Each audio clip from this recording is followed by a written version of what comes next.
Assalamualaikum warahmatullahi wabarakatuh. Kembali hadir bersama Doro Sobana di sini di Lala Project. Gimana kabarnya, sahabat Doro, sahabat Lala Project, sahabat Dio, sahabat Sapirus Asis? Mana nih Sapirus Asis nih? Ya, ada dia. Ya udah nggak apa-apa. Mungkin letih dia kan. Jadi malam hari ini karena nggak ada Sapirus Asis ya, berarti kita cuma berdua di studio nih. Yang jelas ada si Jomblo akut. Jomblo yang ternyata memang katanya menyedihkan, yang lagi booming di media sosial, di IG-nya, di Facebook-nya, pokoknya menyedihkan. Jadi kita ingin ngobrol aja lah bareng sama Dio. Boleh Dio duduk sini Dio? Sini, kita hari ini suasana baru. Sahabat Lala Project. Gimana? Baju hitam semua? Iyalah. Baju hitam, jaket hitam, topi hitam. Aduh. Semoga ini tidak pertanda berduka ya. Enggak, walaupun ada yang berduka ya. Ya, semoga Bang Sis sehat ya. Enggak ada dia di sini sama kita. Episode selanjutnya mungkin. Oh, beliau episode berikutnya. Oke ya. Bagi-bagi. Ini minuman yang belum ada sponsor ini nggak kena kan? Nggak kena syuting kan? Enggak. Oke. Tapi kalau mau diminum. Jangan ada. Nanti ada minumannya nggak masuk apa prospek jadi sponsor. Jadi biar aja di situ dulu. Tapi kayaknya masih kejauhan kalau itu. Ya. Jadi malam hari ini kita pengen bincang-bincang sama Dio. Sudah lama nggak kumpul di studio karena ada beberapa agenda kegiatan. Betul sekali. Ya kan? Gimana kabarnya anak muda? Gini aja. Gini aja. Udah dapat pasangan? Belum. Nah, kemarin udah dibahas pun minggu yang lalu, nggak selesai juga. Ya gimana lah. Tapi udah ada mulai jajakan si ini siapa itu nggak ada. Orang masih bertapa di sini. Aduh, Bang Sis, sahabatmu menyedihkan. Oke, Lala Project. Mumpung ada Dio, kita mau tanya sama Dio, nanti juga Dio boleh bertanya sama kita. Oke kan? Apa yang mau ditanyakan? Jadi gini. Langsung masuk pertanyaan dia Bang Sis. Nampak kali aku dulu ya. Langsung. Enggak. Kan kebetulan Abang lagi bahas tentang jomblo. Jomblo ya. Jomblo. Jadi kan sekarang itu ada istilahnya quarter life crisis. Quarter life crisis. Nah itu kalau menurut Google ya, biar kita nggak salah ya kan. Oke, apa itu? Itu adalah istilah psikologi yang merujuk pada keadaan emosional yang umumnya dialami oleh orang-orang yang berumur 18 tahun sampai umur 30 tahun. Oh iya.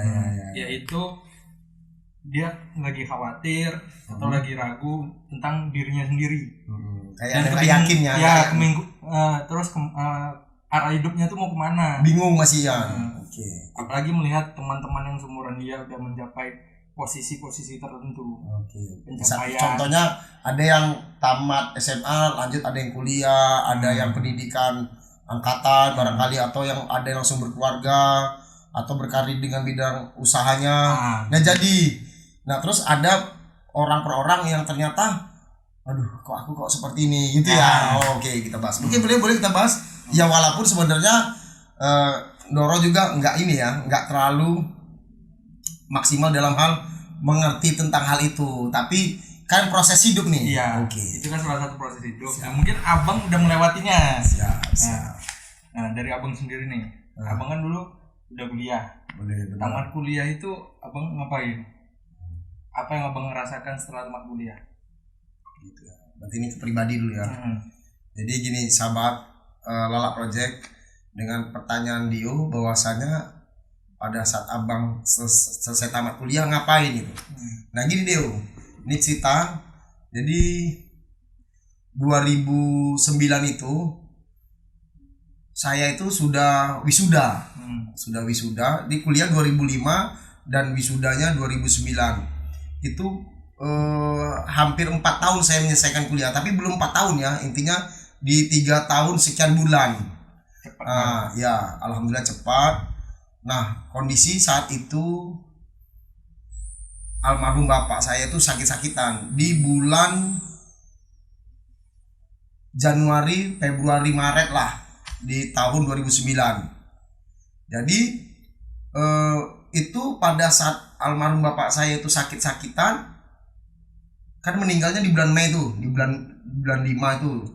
Nah, saya tuh udah mulai membahas atau mengerjakan skripsi itu tugas akhir perkuliahan. Sama gitu ya. Ya, jadi pada saat posisi itu orang tua sakit-sakitan, saya harus berpikir harus cepat tamat kuliah nih gitu. Karena berpikir saya pengen ngasih tahu sama orang tua saya, terkhusus bapak saya kan gitu kan. Nah, Allah ternyata lebih sayang. Pada saat di bulan 5 bapak dipanggil oleh Allah, dan di bulan Julinya saya wisuda.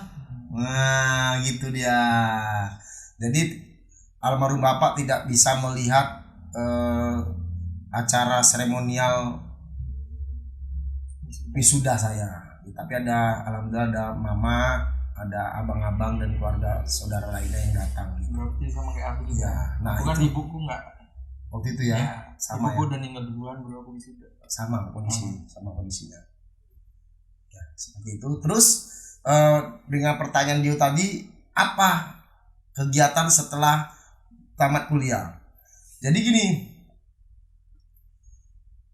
tamat kuliah atau setelah wisuda itu ya seperti biasa, tetap tinggal di kos-kosan yang ada di ibu kota Provinsi Riau di Pekanbaru itu kan.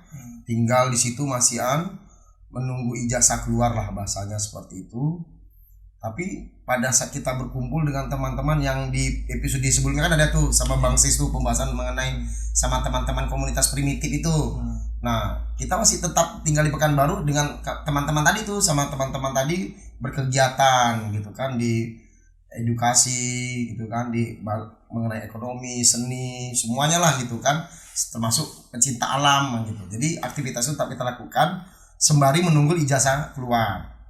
Nah, tapi kan kita berpikir nih, orang kampung biasanya orang dari daerah begitu keluar jauh mencari ilmu pendidikan, kadang terpikir dalam besit pikiran kita tuh, tengok tuh si anak si A, si B, si C gitu kan, tamat kuliah juga jauh-jauh di sana jadi pengangguran. Nah, akhirnya terpikir sama saya bahwasanya takut juga nih nanti balik-balik ke kampung dikatain orang, tengoklah tuh si Iba tuh, anak Pak Sarip itu, bapaknya sudah nggak ada, mamanya susah cari uang, anaknya kuliah dikuliahkan, tapi ternyata balik-balik nganggur. Itu terpikir dalam benak saya ya, terpikir dalam benak saya. Akhirnya saya berpikir di kos-kosan tuh, kalau seandainya belum dapat pekerjaan setelah ijazah keluar nanti, saya pingin apa gitu. Itu langsung terpikir Yeah. Nah, kalau saya pribadi saya terpikir, akhirnya itu buka usaha. Jadi hari itu saya lupa harinya hari apa, tapi setelah sholat asar itu tidur di baringan gitu, tempat tidur kan di kamar kos-kosan.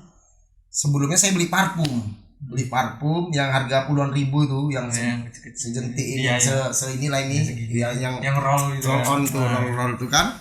Jadi habis sholat asar saya baring-baring di tempat tidur. Aduh, gimana lah nih kalau pulang nanti pasti gitu pikiran tuh. Ternyata kesentuh botol parfum tadi di tempat tidur, kecil ya kan. Ini kayaknya kalau buka parfum ini gitu tuh, nggak mahal nih biayanya, kan gitu.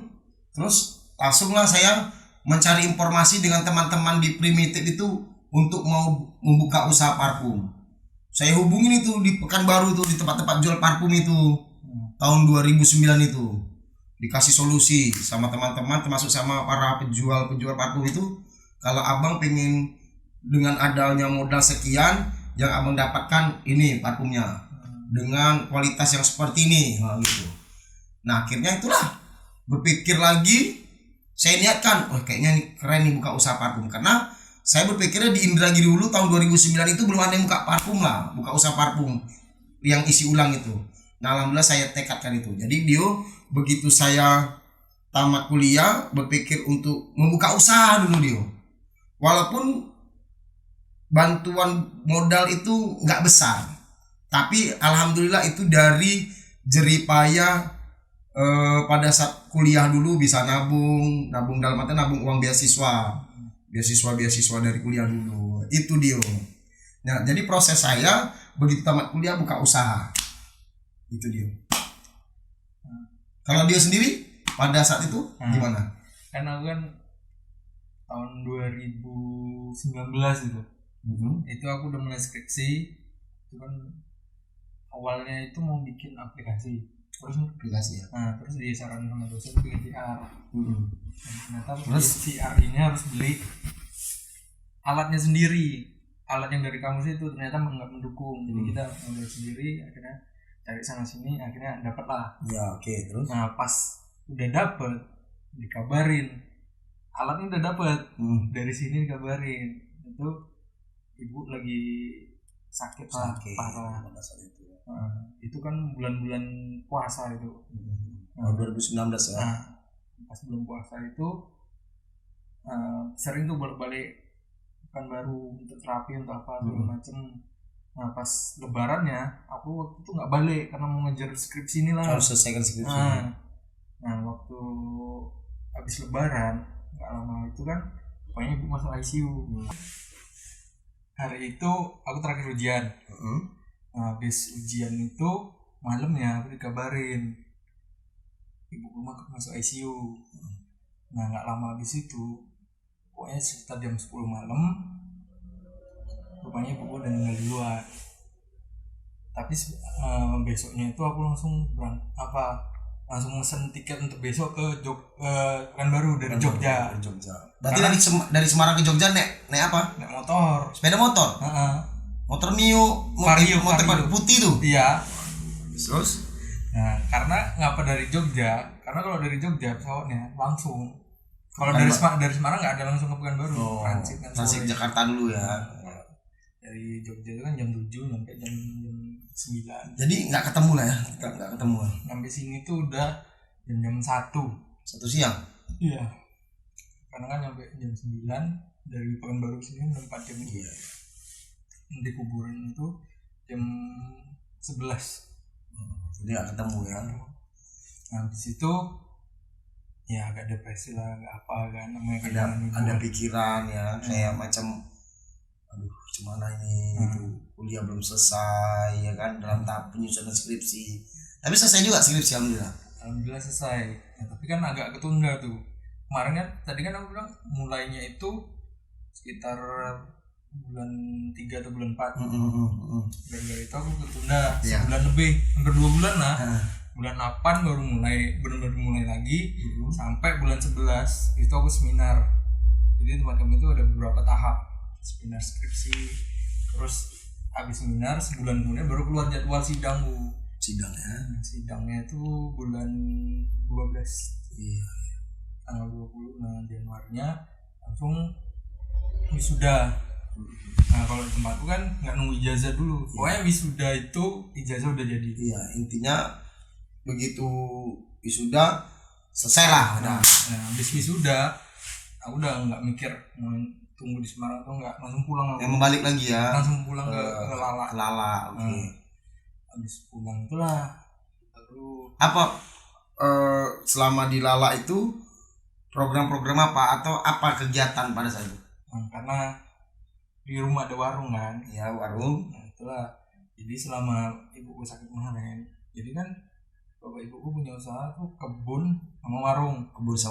Oke. Selama ibuku sakit, dua ini nih agak terbengkalai. Dua-duanya. Karena bapak ibuku sering bolak-balik Pekanbaru untuk kesehatan tadi ya, ngecek kesehatan. Ngecek apa terapi segala macem lah pokoknya. Nah itu agak terbengkalai. Akhirnya disitulah mulai perbaiki lagi. Nah bapakku bilang dia nggak sanggup ngurus dua-duanya karena sendirian kan. Kebunnya jauh-jauh juga. Jadi itulah ditanyain kami satu-satu. Pak yang lain tuh udah ada punya usaha masing-masing lah. Nah, kan aku sendiri nih, aku baru lulus, belum kerja, belum apa. Akhirnya adalah aku ngalah ngurus warung karena kalau ngurus kebun aku nggak ngerti. Benar. Tapi Tapi pun sebenarnya ngurus warung pun aku nggak ngerti, cuman kan ya masih bisa lah iyalah. gitu kan. Cuman ya akhirnya aku udah ngurus warung. Pokoknya selama 2 tahun itu aku pusing tiap hari. Pusing ya. Gara-gara COVID ini kan. Oh iya, di awal-awal itu ya. Kan awal COVID itu. Iya. Ekonomi hancur-hancuran. Benar. Terus harga hancur. Benar. Ya, akhirnya di situ ya. Itu timbul permasalahan baru ternyata. Ya, permasalahannya ada lagi. Ngurusin usaha tuh udahlah pening gitu kan. Sebelumnya juga pening gitu kan. Iya. Tambah COVID. Terus ya setahun itu udah mulai agak mendingan. Terus kan nggak lama abis itu yang harga minyak goreng yang hancur-hancuran. Ya. Terus harga lain juga hancur. Nah itu aku turun lagi tuh. Disitulah titik aku mulai kayaknya aku nggak di sini, nggak mampu kayaknya. Ya udahlah aku. Akhirnya warung sekarang tutup. Ya aku lunasin beberapa utangnya. Dan orang-orang yang berutang juga bayar juga ya. Kan namanya warung kan pasti masyarakat sekitar ada yang berutang. Alhamdulillah selesai semuanya. Alhamdulillah ya udah selesai lah sebagian besar. Nah kembalilah ke dia yang sekarang. Akhirnya berkegiatan dengan dia punya gelar tadi ya. Sebenarnya kalau yang aku bikin studio art itu nggak ada hubungannya sama gelarku. Nggak ada ya. Nggak ada. Tapi itu berhubungan sama aku udah kuliah dulu. Oh, hobi gitu ya. Jadi aku di waktu kuliah itu aku ada ikut UKM kan. Unit kegiatan mahasiswa. Iya. Tingkat jurusan sih. Iya. Pernah juga yang ikut tingkat universitas, mana aku fokusnya ke jurusan aja. Itu UKM Ruang Karya namanya. Nah itu kami ya kayak gini kerjanya. Oh, videografi, fotografi gini ya, di dunia ini ya. Jadi entertain gitu berarti. Ya. Jadi dulu sempet lah nerima buruh pajak, terus aku mikir kayaknya kerja kayak gitu enak. Di sini. Di sini masih jarang kan. Nah, apalagi waktu itu momennya pas MTQ kemarin. MTQ tingkat Kecamatan Sunilala ya. Oh iya. Sebelum Lebaran tahun 2022 ya. Oke. Dari situlah posisinya. Akhirnya coba terus temanku ada yang mau nikah panggil aku. Ya. Walaupun kita akhirnya agak sedikit lihat agak sakit perasaan gitu ya. Kawan-kawan nikah kita belum, malah jomblo. Nyuruh tolong pegang mesra tangannya gitu ya. Jadi keinget masa lalu gitu kan. Iya. Jadi disitulah letak di posisi aku merasa kayak rendah diri gitu. Kayak nggak percaya, nggak yakin diri sendiri. Aduh gitu ya. Rasa diri memang nggak mampu gitu ya. Jadi usaha nggak baju, terus melihat teman-teman ada pekerjaan sukses dengan punya gaji, minder kita gitu. Itulah yang gue rasain sekarang ini. Apa yang namanya tadi tuh? Quarter life crisis. Iya. Ada rasa ketidakmampuan dalam diri kita ya, perasaan kita sebenarnya. Iya, sebenarnya perasaan kita, cuman mungkin teman-teman kan mandangnya biasa aja, cuman akunya aja kayak karena jarang ngobrol juga sama orang bersapa, kayak aku merasa gini. Apalagi sering lihat Instagram kan, lihat teman-temanku yang udah di sini, awak di sini. Iya. Padahal sebenarnya mereka juga kadang-kadang lihat di media sosial kita pun juga enak ya Dio nih ya, nyantai ke kegiatannya, kerjanya. Itu dia Dio. Karena sekarang ini tergantung bagaimana kita melihat dari kacamata kita. Kalau kita hanya bisa menilai seolah-olah teman kita mampu, maksud kita nggak bisa menilai diri kita mampu. Itu paling penting Dio. Ya sebenarnya pun kalau dipikir-pikir mereka pun ada masalahnya sendiri juga. Pasti. Orang hidup selalu ada masalah. Nah gitu Dio. Sama halnya pada saat saya buka usaha parfum di tahun 2009 tamat kuliah itu, bukan lurus-lurus, enggak, ada juga sedikit menurunnya. Nah, betul. Saya di tahun 2010 itu akhirnya usaha itu baru berjalan sekitar 4 atau 5 bulan. Saya terpikir, udah ada ijazah kuliah, jauh-jauh orang tua menguliakan, habis biaya besar. Masa ijazah ini cuma hanya tersimpan di lemari? Terpikir padahal usaha sudah ada. Akhirnya 2010 saya tinggalkan usaha nih, saya titipkan sama keluarga, saudara ya, anak kakak, keponakan lah gitu. Saya kembali ke Pekanbaru, ke ibu kota, mencari kerja di sana. Kerja bukan langsung diterima yang tempatnya enak gitu, tidak. Jadi marketing mobil pernah, marketing perumahan pernah. Nah alhamdulillah di marketing perumahan inilah saya akhirnya bisa menikah sama orang rumah. Nah, itu cerita ya, itu cerita di konten sebelumnya ada tuh. Ya. Nah, itulah Kalau saya mau tahu lihat sebelumnya. iya benar. Nah, jadi Dio 2010 itu saya berpikir, aduh ijazah ini harus punya bisa dititipkan di perusahaan lah gitu. Iya. Saya pengen juga merasakan dapat gaji dari perusahaan itu. Nah, itu yuk. Usaha saya tinggalkan sama keponakan, saya balik ke Pekanbaru. Parfum yang di kampung terjual di warung nih, terjual, tapi uangnya itu dikirimkan ke saya, nggak saya jual, nggak saya belanjakan lagi. Akhirnya kosong, iya kosong, kayak hidup segan mati tak mau usaha saya. Makanya setiap proses usaha itu juga pasti ada turun naiknya. Tinggal bagaimana kita menyikapinya. Bekerja saya akhirnya di 2011 saya berkeluarga.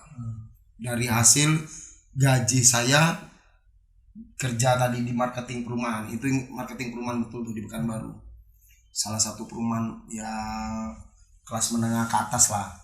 Nah, usaha di sini hidup segala mati tak mau. Terus menikah saya dengan orang rumah, kalau nggak salah itu 2011 mau bulan puasa tuh, saya lupa bulan berapa, tapi intinya bulan suci Ramadan saya berhenti dari perusahaan saya bekerja di marketing tadi. Saya balik kampung sama orang rumah saya, karena orang rumah juga kan orang sini juga nih, orang beda kecamatan saja, cuma satu kabupaten, Indragiri Hulu. Nah, kami perbaikin usaha nih.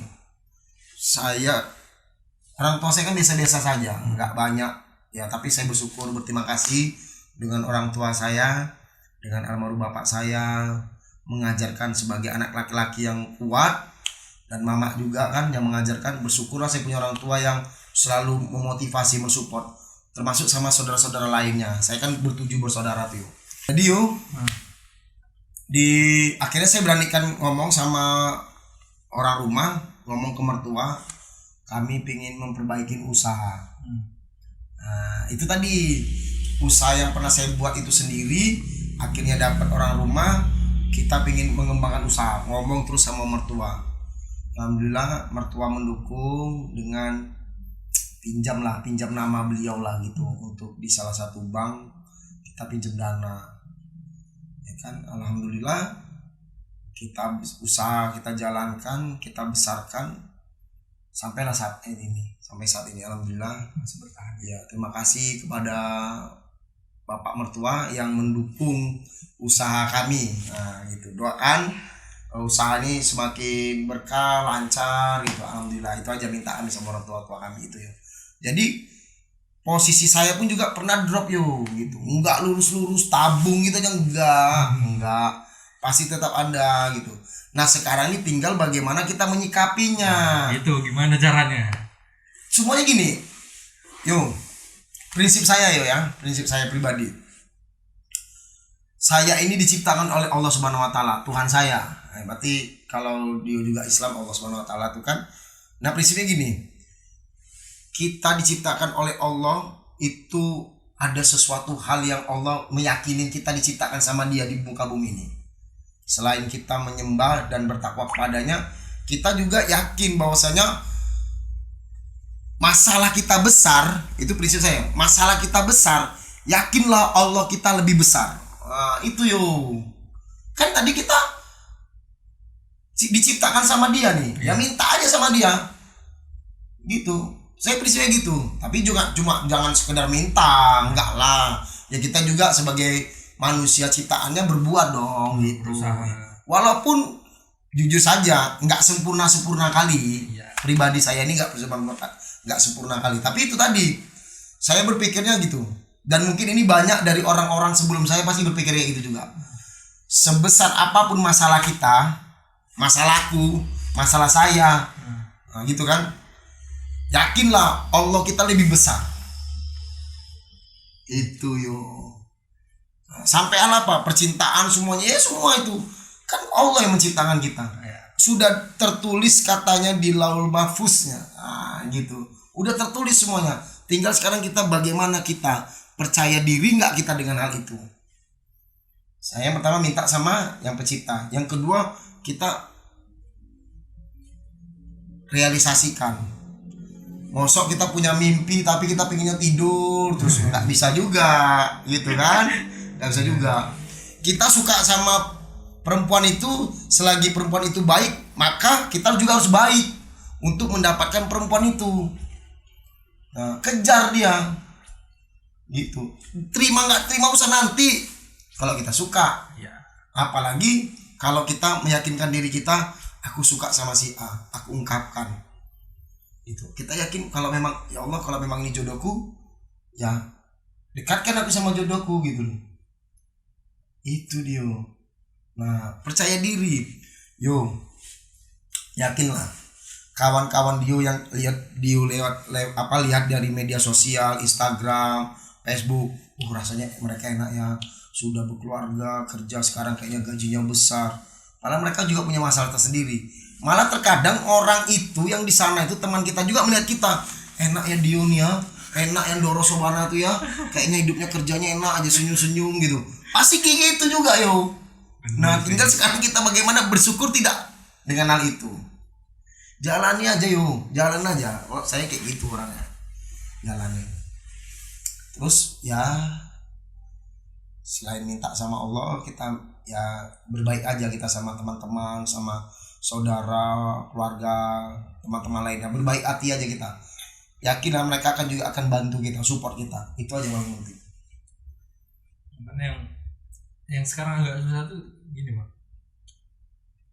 Kalau misalnya mau deketin cewek, cuman kadang aku merasa aku ini sekarang belum ada apa-apanya. Jadi aku merasa udahlah nanti aja. Ya. Nanti aja nunggu aku udah benar-benar kayak ya apa yang aku buat sekarang tuh berhasil. Ya, oke. Karena aku mikirnya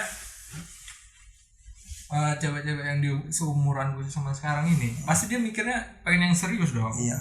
Nggak yang main-main lagi. Ada materinya juga ya. Iya pasti. Okay. Ya aku mikirnya mereka bukan matre, cuman realistis. Karena dia pengen langsung diseriusin karena udah umurnya kan. Makanya aku mikir udahlah ntar aja lah jadinya. Gue bener-bener ya ibarat posisiku udah aman gitu. Misalnya usahaku udah lancar, yang sekarang udah matang gitu semuanya. Udah matang gitu kan. Baru nyari. Karena kalau posisi sekarang kan ya pasti ya aku sendiri untuk aku aja kayak kadang belum ya masih agak susah gitu ya. Tapi itu aja yo, matangkan aja diri kita dulu, matangkan diri. Kalau memang, tapi memang ini salah atau benar ya cara berpikir Doro ya. Tapi intinya kalau Doro pribadi kayak gini. Coba kalau nanti salah diperbaikin ya, diperbaikin. Dia gini dia. Di saat aku suka sama orang, aku memperbaiki diriku untuk baik. Yakin Allah juga akan dukung gitu. Semesta itu mendukung gitu. Tapi itu tadi prinsipnya. Tujuan kita apa nih? Kita mau tujuannya baik atau buruk nih gitu loh. Kalau buruk nih paling cepat ini seton tadi itu mendukungnya ngeri tuh. Gitu kan. Sat. Ya gitu. Tapi kan kita nggak pengen yang masuk dengan usia yang sekarang di usia berapa? Tahun ini 25. Dengan usia yang 25 tahun, saya aja menikah 25 tahun dulu dia.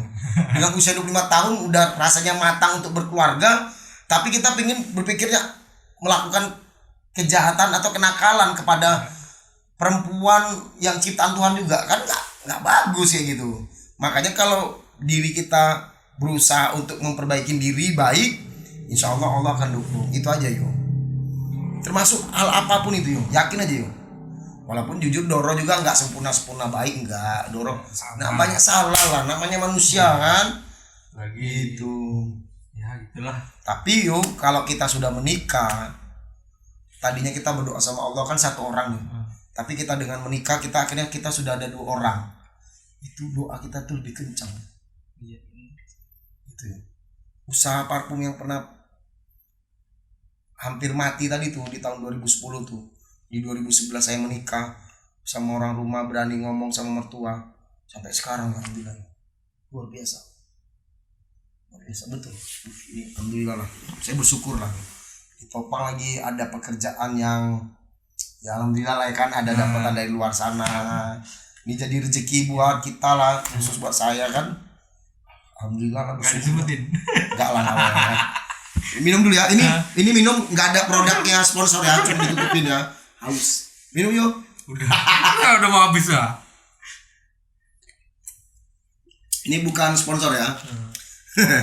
Tapi kalau mau sponsor nggak apa-apa juga, masukin aja nanti hubungin dia. Nah gitu yo. Ya itu sih keresahan gue ya selama ini gitu. Kadang aku masih merasa rendah diri. Iya, biasa tuh karena dia bukan tidak percaya diri, cuma bagus sadar diri. Iya. Pada saat kita rasanya belum mampu ya ini gitu. Lah agak menenangkan dulu gitu kan. Tapi kita jangan terbuai dengan menenangkan diri itu juga nggak bener juga kan.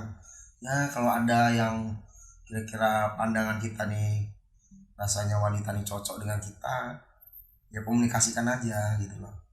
Kita komunikasi sama diri kita sendiri, sama Tuhan kita, sama Allah, terus ya ngomong sama orang tua gitu kan.